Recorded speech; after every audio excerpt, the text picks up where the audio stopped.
Hello everyone, কেমন আছেন সবাই? আমি দীপান্বিতা আমার আরও একটি নতুন ভিডিওতে আপনাদের সবাইকে স্বাগত জানাচ্ছি। আশা করছি আমার এই ভিডিওটি আপনারা যে যেখান থেকে দেখছেন সকলেই ভালো আছেন। আমরাও সকলে খুব ভালো আছি। আজ হলো বুধবার, আমার গণেশজিকে আমি কিভাবে পূজা দিই সেই ভিডিওটাই আপনাদের সামনে তুলে ধরব। তবে আজকে আপনাদের ছাদ বাগানটা একটু ঘুরিয়ে দেখালাম।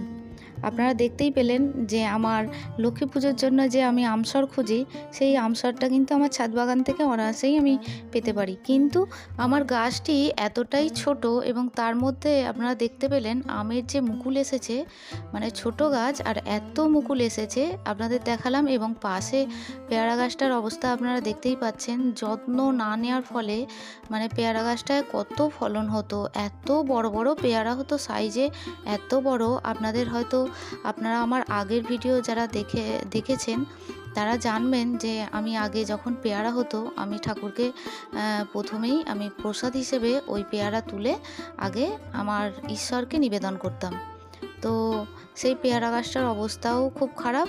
এবং আমার ডালিম গাছ, যেটাকে বেদানা গাছও বলা হয়, তো পাশেই আছে, তো সেটাতে এত ফুল এসেছে, সেটা একদিন আপনাদের সঙ্গে শেয়ার করব। আর আপনারা তো দেখলেন অরেঞ্জ কালার জবা গাছটা এতটাই ছোট, কিন্তু অজস্র কুঁড়ি আর কত ফুল হয়ে আছে। ছোট্ট গাছ কিন্তু অনেক ফুল হয়ে আছে। আগের মতো যত্ন নিলে না আমার গাছগুলো ফুলে ফুলে ভরে উঠবে। তবে জানেন আমার কিছু কিছু গাছে এতটাই ফুল আসছে, তবে এখন আমি শেয়ার করছি না, কারণ ছাদ বাগানটা আমাকে আরও পরিষ্কার পরিচ্ছন্ন করে তুলতে হবে। আর মিলিবাগ এমনভাবেই লেগেছে, সেগুলো আমি একটু রিকভার করি, তারপরে আমি ছাদ বাগানটা আপনাদের সম্পূর্ণটা ঘুরিয়ে দেখাবো। তো চলুন, আমি আজকে গণেশজিকে নিয়েছি এবং একটা পুষ্পপত্রের মধ্যে কিছুটা ফুল ছিটিয়ে তার মধ্যে ওং লিখে দিয়েছিলাম। তো দিয়ে আমার গণেশজিকে বসিয়েছি। তবে জানেন আমার পুষ্পপত্রটা তো পুরো নিচটা প্লেন নয়, একটু উঁচু টাইপের আছে, তাই আমার গণেশজিকে বসাতে একটু অসুবিধা হচ্ছিল। তো আমি দুধের মধ্যে আপনারা দেখতেই পেলেন কি কি জিনিস দিয়েছি। তো আরও একবার বলে দিই, একটু ঘি দিয়েছি, মধু দিয়েছি, অগরু দিয়েছি, আর দুধ তো ছিলই, আর একটু গঙ্গা জল তো দিয়ে আমার আর একটু ফুল কুচিয়ে দিয়েছিলাম। দিয়ে আমার গণেশজিকে আমি প্রথমে দুধ দিয়ে স্নান করালাম, তারপর গঙ্গা জল দিয়ে আমি স্নান করিয়ে নিচ্ছি। আরও একবার গঙ্গা জল দিয়ে ভালো করে আমি স্নান করিয়ে নেব। তারপরে আমার গণেশজিকে আমি তুলে নিচ্ছি, নিয়ে আমি ভালো রুমাল দিয়ে, মানে যেটা আমার ঠাকুরের জন্য আমি তুলে রাখি, সেই রুমাল দিয়ে আমি গণেশজিকে গাটা মুছিয়ে নেব। নিয়ে তারপর গণেশজিকে কিভাবে সাজাচ্ছি এবং এই দিন কি কি কাজ করা উচিত সেটাও আপনাদের সঙ্গে শেয়ার করব আজকে। তো তারপরে পুষ্পপত্রের জলটা আমি ফেলে দিইনি, ওটা আমি গাছের গোড়ায় বা সামনে যদি পুকুর থাকে সেটা আপনারা ফেলে দিতে পারেন, আর যদি গাছ থাকে তো গাছের গোড়ায় দেওয়া যেতে পারে। তো তারপরে গণেশজির গলায় যে আমার পুঁতির মালাটা ছিল সেটা পরিয়ে দিলাম, এবং পইতে তো পরিয়ে দেবই। তো তারপরে আমি লাল তিলক দিয়ে, মানে লাল সিঁদুরের ফোঁটা দিয়ে আমার গণেশজিকে আমি তিলক পরিয়ে দেব, এবং তার সাথে সাথে আমি কেশর চন্দন দিয়েও আমি তিলক পরিয়ে দেব। এবং এই দিন আপনারা, মানে বুধবার দিন, গণেশজিকে 21টা দূর্বা কিংবা 7টা দূর্বা দিয়ে গণেশজির কাছে দেবেন। এবং মৌলি সুতো দিয়ে যদি মালা গেঁথে দেওয়া যায় খুবই ভালো হয়। তো আমার কাছে মৌলি সুতো এই মুহূর্তে ছিল না বলে তাই আমি দূর্বা দিয়ে মালা করে দিতে পারিনি। আর এই যে সিঁদুরের ফোঁটাটা দিচ্ছি, এর মধ্যে আপনারা অখণ্ড 5টি চাল বা 7টি বিজোড় সংখ্যা নিয়ে গণেশজির কপালে দেবেন। তো দিলে কি হয়, এই দিন মানে বুধবার দিন গণেশজির কপালে অখণ্ড চাল দিলে আমাদের সংসারে সুখ শান্তি শ্রীবৃদ্ধি তো হবেই, এবং তার পাশাপাশি আমাদের অন্ন কষ্ট দূর হবে। তো এটা আমি জানি এবং আমি মানি। তো তাই আপনাদের সঙ্গে শেয়ার করলাম। তবে জোর কাউকে কিছুই করব না যে আমি বলছি বলেই আপনাদের এটা মানতে হবে, সেটা আমি কখনোই বলবো না। যদি ঈশ্বরকে মনের ভক্তি এবং ঈশ্বরকে বিশ্বাস থেকে আপনারা করেন তো তাহলে করবেন, তো কোনো জোর জার নেই, এটা আমার বিশ্বাস থেকেই আমি করি। তো যাই হোক, তারপরে আমি আমার গণেশজিকে আমি মালাটা পরিয়ে দিলাম। তবে জানেন এই মালাটা বেশ বড় মালা ছিল, তো যখন কিনে এনেছিলাম, আর ছোট মালা তো গণেশজির মাপে পাওয়া যায় না, তো তাই আমি বাড়িতে এটা রেডি করে নিয়েছিলাম, মানে মালাটা। এরপর আমার গণেশজিকে আমি মাথায় উড়নিটা দিয়ে দেবো, লাল উড়নিটা। তো ওটা দেয়া হয়নি, নিচেতে দিইনি, তো বেদির মধ্যে আগে গণেশজিকে তুলে দিলাম, তারপরে উড়নিটা আমি দিয়ে দিচ্ছি। আর আপনাদের একবার ক্লোজভাবে দেখিয়ে দেবো আমার গণেশজির কপালে আমি যে চালটা দিয়েছি, মানে তিলকের উপরে যে চালটা দিলাম, অখণ্ড চাল, সেটা আপনাদের ক্লোজভাবে দেখিয়ে দিচ্ছি। আর এই যে দূর্বা, এর মধ্যে আমি একটু কেশর চন্দন দিয়ে আমি দেখুন গণেশজিকে অর্পণ করলাম। এবং আমার ছাদ বাগানে যে গেরুয়া রঙের জবা ফুলটা ফুটেছিল, গণেশজির যেহেতু লাল রং গেরুয়া রং ভীষণ পছন্দের ফুল, যে তাই আমি গেরুয়া রঙের জবাটা দিলাম।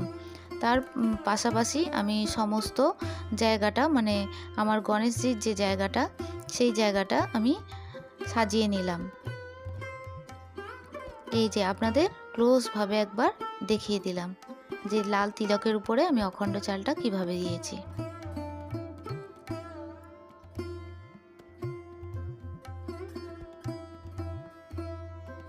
তো চলুন আমার সমস্ত ঠাকুরকে এবারে আমি সাজাতে থাকি এবং জল দিতে থাকি।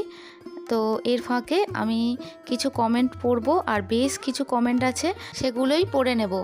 প্রথমে মিষ্টি একটি বোন শর্মিলা মণ্ডল লিখেছ, অসাধারণ লাগলো, অসংখ্য ধন্যবাদ জানাই বোনকে। তো এইভাবেই ভালোবাসা দিয়ে যেও আর এইভাবেই পাশে থেকো। তো তোমাকে অনেক ভালোবাসা জানাচ্ছি ভিডিওর মাধ্যমে। তো সময় পেলে মাঝে মধ্যে কমেন্ট করো। এর পরের কমেন্টটি হলো তৃষ্ণা সাহা, লিখেছ যে তুমি এতগুলো ঘট রোজের পুজোতে ইউজ করো, একটা ঘট দিয়ে তো বালতি থেকে জল তোলা যায়, সবগুলো ইউজ করলে সব ঘটগুলো তো রোজ মাজতে হয়। তুমি ঠিকই বলেছো বোন, একদমই ঠিক যে রোজ এতগুলো ঘট আমি কি করি। তবে আমি বৃহস্পতিবারের পুজোর ভিডিওতে বোধহয় তোমার কমেন্টটা আমি পেয়েছিলাম, একটু লেট হলো তোমার কমেন্টটি পড়তে। তুমি যদি আমার ভিডিওটি দেখে থাকো আমাকে রিপ্লাই দিও। তো এই ঘটগুলো হলো, একটা মা লক্ষ্মীর ঘট আর একটা হলো সরস্বতী ঠাকুরের ঘট, দুটো। আর দুটো যে ঘট থাকে, একটা দেখবে আমি সন্ধ্যা পুজোর জন্য আমি কোণের দিকে ফুল দিয়ে আমি জলটা তুলে রাখি, আর একটি ঘট বালতি থেকে জল তুলে আমি আমার ঠাকুরকে ওই গ্লাসের মধ্যে বা আমার ঠাকুরের ঘটে জল দিতে আমার লাগে, তো সেই ঘটটা আমি ব্যবহার করি। তো এই ঘটগুলো তো আমাকে মাজতেই হবে, তাই না, রোজকার পুজোতে। আর এগুলোর জন্য আমার কোনো কষ্ট হয় না গো। আর ঠাকুরের পুজোর জন্য যদি ঘট মাজতে হয় তাতে ক্ষতি কী। আর যাই হোক, তুমি কমেন্টটা করেছো, আমার খুব ভালো লেগেছে। তো এইভাবেই পাশে থেকো, এইভাবেই ভালোবাসা দিও, আর তুমি আমার অনেক ভালোবাসা নিও, আর সময় পেলে কমেন্ট করো। এর পরের কমেন্টটি আরও একটি মিষ্টি একটি বোন, রিকু বিশ্বাস, খুব সুন্দর সাজানো হয়েছে, অসংখ্য ধন্যবাদ জানাই রিকু বোনকে। তো এইভাবেই পাশে থেকো, এইভাবেই ভালোবাসা দিও, আর সময় পেলে এরকম মিষ্টি মিষ্টি কমেন্ট করো, আমার ভীষণ ভালো লাগবে।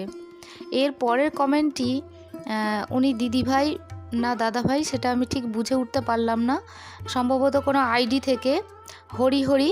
তো উনি লিখেছেন, তুমি প্রকৃত অর্থেই সুশিক্ষিত এবং বুদ্ধিমান, একেবারে সরস্বতী।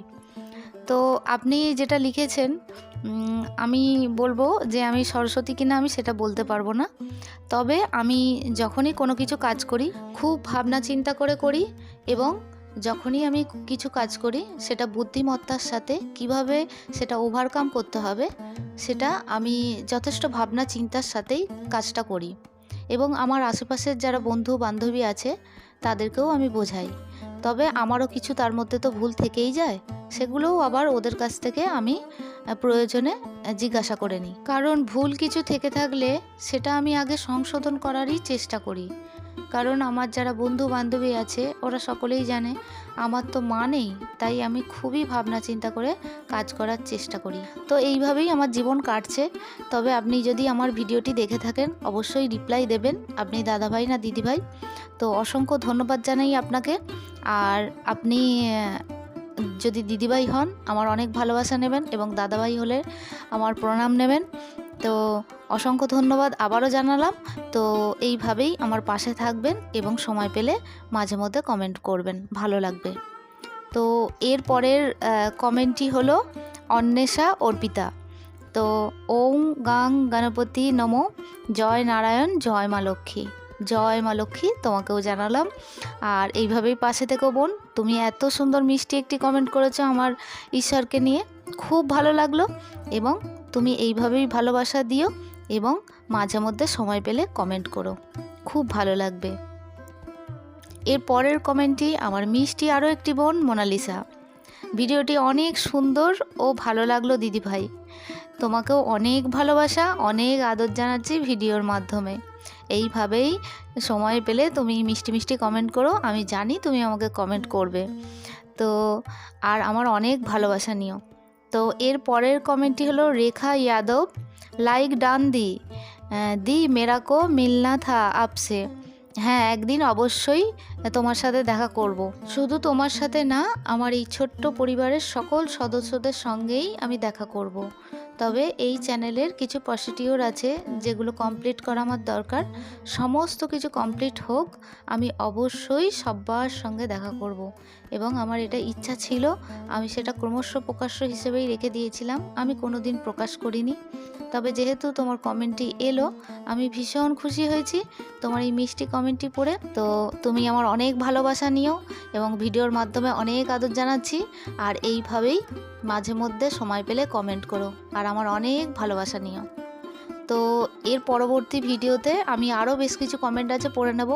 তো আজকের ভিডিওটি এই পর্যন্তই রাখছি। দেখা হচ্ছে আপনাদের সঙ্গে পরবর্তী ভিডিওতে। ততক্ষণের জন্য আপনারা সবাই ভালো থাকবেন, সুস্থ থাকবেন এবং আনন্দে থাকবেন। আর ভিডিওটি ভালো লাগলে একটা লাইক করে দেবেন।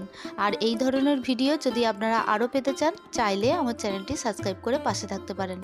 অলরেডি যারা আমার এই চ্যানেলটি সাবস্ক্রাইব করছেন বা করে রেখেছেন তাদের জন্য জানাই অসংখ্য ধন্যবাদ এবং অনেক ভালোবাসা।